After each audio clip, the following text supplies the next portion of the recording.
iyo mu gihugu ca Usi hari umuntu witwa Yobu, yari umukiranutsi utunganye. Yobu yubahaga Imana akirinda ibibi vyose, yahawe umugisha n'Imana.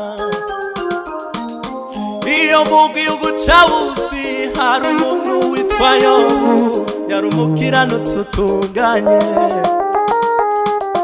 Yobu yubahaga Imana akirinda ibibi vyose, yahawe umugisha n'Imana.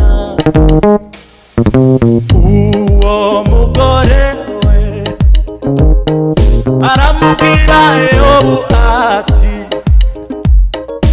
watutse iyo Mana, maze nawe ukipfira.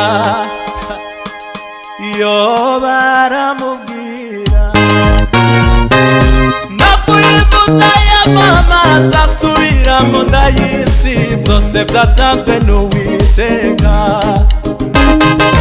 Navuye mu nda ya mama nzosubira mu nda y'isi, vyose vyatanzwe n'Uwiteka. Uwo mugore we aramubwira Yobu ati watutse iyo Mana, maze nawe ukipfira. Yobu aramubwira navuye mu nda ya mama nzosubira mu nda y'isi, vyose vyatanzwe n'Uwiteka.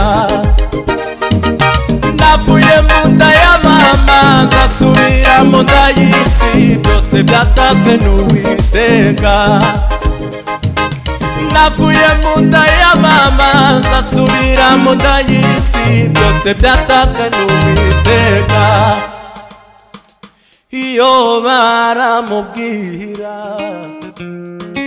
navuye mu nda ya mama nzasubira mu nda y'isi, vyose vyatanzwe n'Uwiteka. Uwo mugore we aramubwira Yobu ati watutse iyo Mana, maze nawe ukipfira. Iyo baramubwira navuye mu nda ya mama nzasubira mu nda y'isi, vyose vyatanzwe n'Uwiteka. Navuye mu nda ya mama nzasubira mu nda y'isi, vyose vyatanzwe n'Uwiteka.